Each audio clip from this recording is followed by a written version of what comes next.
हमारे साथ देखिए जोधपुर की खास खबरें।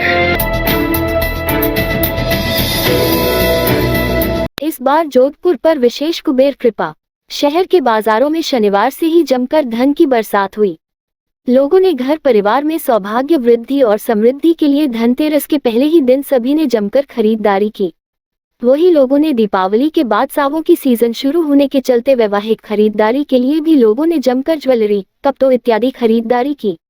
इसमें सोना चांदी, two wheeler, four wheeler, electronic item, mobile gadget, furniture, real estate, garment, home appliance, diamond jewellery, decorative item इत्यादि दुकानों, शोरूम इत्यादि पर लोगों का हुजूम उमड़ पड़ा। जो शाम को मुहूर्त समय आने के बाद बाजारों में लोगों ने जमकर खरीदारी की। शहर के मुख्य बाजार सोचती गेट, त्रिपोलिया बाजार, सरदारपुरा, आखलिया, भीतरी शहर, जालोरी गेट, स्टेशन रोड, नई सड़क, घंटाघर पर देर रात तक भीड़ उमड़ी रही। इस बार होगा 700 करोड़ का कारोबार। क्या नाम है आपका? निखिल सोनी। अच्छा, इस बार दिवाली को लेकर के लोगों में कैसा उत्साह है? उत्साह तो अच्छा है वैसे। लाइटिंग, क्योंकि क्या इंडियन आइटम्स है ना, वो ज्यादा जो बनावटी वाले हैं, मतलब एक तो लाइटिंग के अलावा जो भी है ना आइटम, वो भी नए आ रहे हैं ना। इस टाइप के छत्तर वगैरह हो गया, ये इस टाइप के लैंप्स वगैरह हो गए, ये मेटल लैंप्स वगैरह हो गए, ये इंडियन में दीपक वगैरह हो गए। इसका उत्साह ज्यादा है। तो क्या चाइनीज के हिसाब से इंडियन में क्रेज ज्यादा बढ़ रहा है कि भाई आइटम वगैरह जो है ना कि इंडियन में बन रहा है तो इंडिया में लेने का हो रहा है। इस बार मार्केट में लोगों की खरीदारी और बिक्री को लेकर के उछाल है या नहीं? नहीं, उछाल तो है, पहले से बेटर है। तो जो 2 सालों में जो कोरोना के हिसाब से हुआ ना, उस हिसाब से हर कस्टमर चाह रहा है कि भाई यार घर में एक ना एक लाइट तो लगाई। उत्साह आज देखने को मिल रहा है, अभी थोड़ा अच्छा लग रहा है। उसकी कोई खास वजह? खास वजह मतलब 2-3 साल से दिवाली थी नहीं कोरोना की वजह से। पिछले साल भी कम थी, मतलब उतना नहीं था, पर इस बार थोड़ा लग रहा है, आज से लग रहा है। अच्छा, उम्मीद है कि आने वाले दिनों में अच्छा होगा।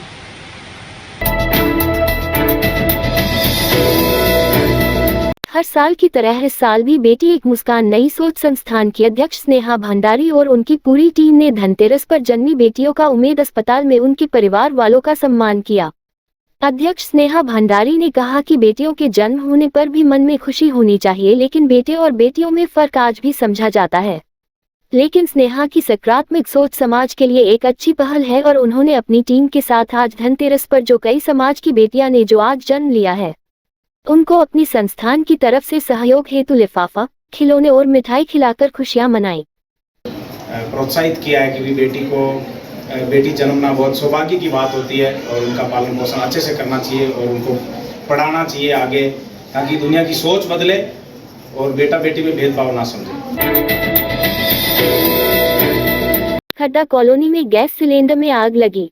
सामुदायिक भवन में भोजन बनाते वक्त आग की घटना सामने आई। अचानक आग लगने से अफरा तफरी का माहौल बन गया। फायर ब्रिगेड के पहुंचने के बाद आग पर काबू पाया जा सका। किसी प्रकार की जनहानि इस घटना से नहीं हुई। महामंदिर पुलिस थाना क्षेत्र का यह मामला बताया जा रहा है। कुछ दिनों पहले गैस सिलेंडर फटने के कारण हादसा हो चुका है। पुलिस प्रशासन इसको लेकर सावधानी बरतने के निर्देश दे चुका है। दीपावली के अवसर पर पुलिस कमिश्नर रविदत्त गौड़ भी अपील कर चुके हैं कि पटाखों की दुकान और गोदाम के आसपास गैस सिलेंडर को दूर रखें ताकि किसी तरह का हादसा नहीं हो। घर परिवार के अलावा हर जगह सावधानी बरतने की सलाह दे चुके हैं। पटाखों के बिना दीपावली का पद अधूरा है। ऐसे में बच्चों से लेकर बड़ों में पटाखे जलाने के प्रति काफी उत्साह भी देखने को है। मगर पटाखों के दौरान होने वाले हादसों को ध्यान में रखते हुए जोधपुर के मेडिकल कॉलेज से संबंधित अस्पतालों में दिवाली के दिन काफी बेहतर व्यवस्थाएं की गई है, ताकि किसी तरह का कोई हादसा हो तो उस वक्त तुरंत इलाज मिल सके। उसी के चलते एमडीएम अस्पताल में दीपावली के दिन भी 24 घंटे चिकित्सकों की टीम में मुस्तैद रहेंगी। हाँ बिल्कुल, वैसे दिवाली की सभी को मेरी तरफ से, पूरे एमडीएम की तरफ से शुभकामनाएं। और जो हमारी टीम एमडीएम है वो माननीय मुख्यमंत्री जी के जो निर्देश हैं कि प्रत्येक व्यक्ति को निःशुल्क और सरल इलाज मिले, उसी के अनुपालना में हमारे यहाँ 24 घंटे चिकित्सक उपलब्ध रहेंगे। और जहाँ तक दिवाली को ध्यान में रखते हुए आई के डॉक्टर्स की और बर्न के डॉक्टर्स की, जो स्किन और प्लास्टिक सर्जरी होते हैं, उनकी भी हम नियुक्ति रखेंगे। तो इस प्रकार के यदि कोई जलने का या आंखों में कोई दिक्कत का अगर कोई केस आता है तो उसका भी तुरंत उपचार किया जाएगा। उसके अलावा अगर पॉल्यूशन या प्रदूषण से रिलेटेड कोई आता है तो हमारे मेडिसिन के डॉक्टर साहब हमेशा वहाँ रहते हैं। तो हर तरह की सुविधा 24/7 उपलब्ध रहेगी और किसी भी प्रकार की असुविधा नहीं आने दी जाएगी और सभी लोग स्वस्थ रहें, इसी कामना के साथ दिवाली की बहुत सारी शुभकामनाएं। पटाखे छोड़ते वक्त मेडिकल पॉइंट ऑफ व्यू से देखा जाए तो सबसे जो ज़्यादा प्रॉब्लम है वो उसके द्वारा होने वाले प्रदूषण की।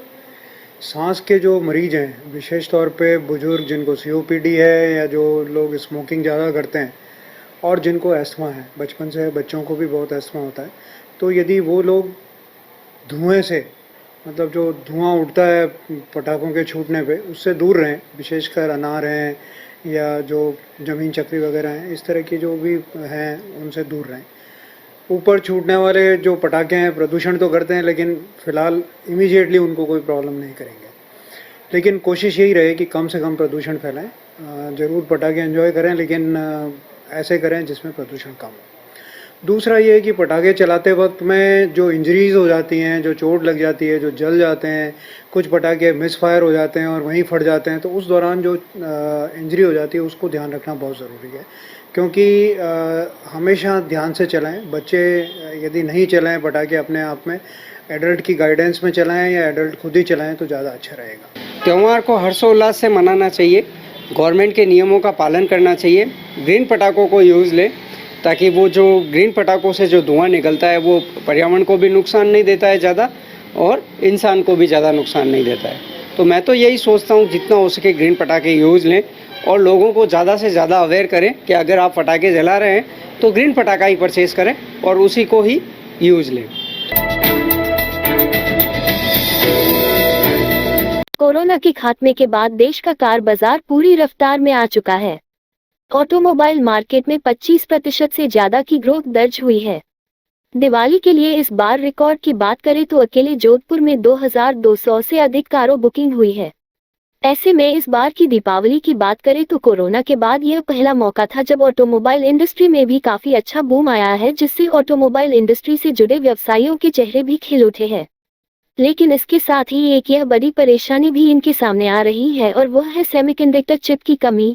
इसके चलते समय पर कारों की डिलीवरी नहीं मिल पाने के कारण अकेले जोधपुर में 100 करोड़ का व्यापार प्रभावित भी जरूर हुआ है, जो कि बढ़ सकता था। ऑटोमोबाइल मार्केट बहुत अच्छा है, लोगों का बहुत रुझान है। कोविड के बाद ये पहली दिवाली है जिसमें हर आदमी ये चाहता है कि मैं 4 व्हीलर ले लूँ। सेमीकंडक्टर चिप जो एक ऑटोमोबाइल में आती है वो सप्लाई प्रॉपर नहीं होने की वजह से 100 करोड़ का व्यापार प्रभावित हुआ है। अगर सेमीकंडक्टर चिप आती और सभी कंपनी को ऑटोमोबाइल की सप्लाई होती तो वॉल्यूम करीबन 100 करोड़ से ज़्यादा होता। लेकिन फिर भी लोगों ने इस बार कोविड के बाद पहली दिवाली बहुत ज़ोरों से मनाई है और मैक्सिमम लोगों ने राज्य सरकार और केंद्र सरकार दोनों ने अपने एम्प्लॉयज़ को बेनिफिट्स दिए हैं, तो लोगों ने ज़्यादा से ज़्यादा गाड़ी मात्रा में ली है। सेमीकंडक्टर चिप अगर होती और गाड़ी की सप्लाई प्रॉपर होती तो करीबन जोधपुर शहर का 100 करोड़ का व्यापार बढ़ जाता सभी ऑटोमोबाइल के लिए। बिल्कुल, इस साल बड़ी संख्या में कोविड के बाद ये पहला स्टेबल सीज़न निकला है फिर भी कंपैरेटिवली। और जो हमें दिख रहा है फ्यूचर में वो ये है कि ग्राहक को गाड़ी लेनी है, बस थोड़ी सप्लाई इश्यूज़ की वजह से हम ग्राहक टाइम पे दे नहीं पा रहे हैं डिलीवरी। बिल्कुल सर, आपने सही कहा, इस साल इलेक्ट्रिक इधर रुझान ज़्यादा है, ग्राहक आए, डिमांड काफ़ी अच्छी है। सप्लाई भी बेहतर हो सकती थी बट इलेक्ट्रिक की जो सप्लाई है वो काफ़ी अच्छी रही इस बार। कस्टमर्स थोड़े कॉन्शियस हो गए हैं, उनको ऐसी गाड़ियाँ चाहिए जिनमें लॉन्ग टर्म कॉस्ट नहीं आए गाड़ी चलाने का। और जिस तरीके से नंबर्स में इलेक्ट्रिक निकल रहा है तो कस्टमर्स की तरफ ज़्यादा प्रोत्साहन ले रहे हैं गाड़ी बाय करने में। राजस्थान स्केट एसोसिएशन द्वारा Rajasthan state roller skating championship 2022 का आयोजन दिनांक 27 से 30 अक्टूबर तक उदयपुर स्केट एसोसिएशन की मेजबानी में महाराणा प्रताप खेल गांव में स्थित स्केटिंग रिंक पर किया जा रहा है। सचिव अजीत सिंह राठौर ने बताया कि इस प्रतियोगिता में राजस्थान के विभिन्न जिलों के लगभग 500 खिलाड़ी भाग लेंगे। इसी क्रम में राज्य स्तरीय प्रतियोगिता में भाग लेने के लिए पिछले माह आयोजित जिला स्तरीय रोलर स्केटिंग प्रतियोगिता में से 80 खिलाड़ियों चयन स्पीड स्केटिंग के लिए हुए हैं। साथ ही inline hockey, inline alpine, downhill एवं अदर डिसिप्लिन में 12 खिलाड़ियों का चयन हुआ है, जो कि राज्य स्तरीय प्रतियोगिता में जोधपुर का प्रतिनिधित्व करेंगे। सचिव अजीत सिंह राठौर ने बताया कि खिलाड़ियों को शाला क्रीड़ा संगम केंद्र पर अंतर्राष्ट्रीय खिलाड़ी कपिल गहलोत द्वारा कड़ा अभ्यास करवाया जा रहा है। पाली में विद्युत हेवी लाइन की चपेट में आने से युवक गंभीर रूप से घायल, बानगढ़ अस्पताल में उपचार के लिए करवाया गया भर्ती। प्राप्त जानकारी के अनुसार सदर थाना क्षेत्र अंतर्गत बुसी गांव निवासी कपूर जाति माली जो सोडवास मुख्य सड़क मार्ग के निकट ट्रक से पत्थरों की पटिया उतार रहा था, तभी उधर से गुजर ही 3 लाइन ने उसे अपनी तरफ खींच लिया। इस घटना में उसके हाथ और पांव गंभीर रूप से झुलस गए। सोजत रोड कस्बे के मुख्य बाजार में एसबीआई ग्राहक सेवा केंद्र का रविवार को हुआ शुभारंभ। एसबीआई के महाप्रबंधक महेश कुमार चौहान के मुख्य अतिथि में व सोजत रोड सरपंच लक्ष्मी कछवाह के विशिष्ट अतिथि में क्षेत्र के राम स्नेही संत चंद्राराम व श्रवण दास महाराज केवल राम स्नेही आश्रम रामद्वारा पाचुंडा खुर्द के सानिध्य में पंडित राकेश व्यास के नेतृत्व में वैदिक मंत्रोच्चार के साथ शुभारंभ हुआ। शिवराम माली ने जानकारी देते हुए बताया कि एसबीआई ग्राहक सेवा केंद्र सोजत रोड जो कि क्षेत्र ग्रामीण की सेवा में सदैव तत्पर रहेगा। इस दौरान सोजत रोड सरपंच लक्ष्मी कछवाह, उप सरपंच हेमेंद्र सिंह चौहान, सोजत रोड थाना अधिकारी ऊर्जा राम नारायण लाल भाटी, अतिरिक्त विकास अधिकारी रामचंद्र मालवीय सहित गणमान्य लोगों की उपस्थिति में भव्य शुभारंभ हुआ। ये थे आज के मुख्य समाचार। विस्तार से जानने के लिए पढ़ते रहिए दैनिक नव ज्योति। दैनिक नव ज्योति के यूट्यूब चैनल को सब्सक्राइब करें और ताज़ा अपडेट के लिए बेल आइकन दबाएं।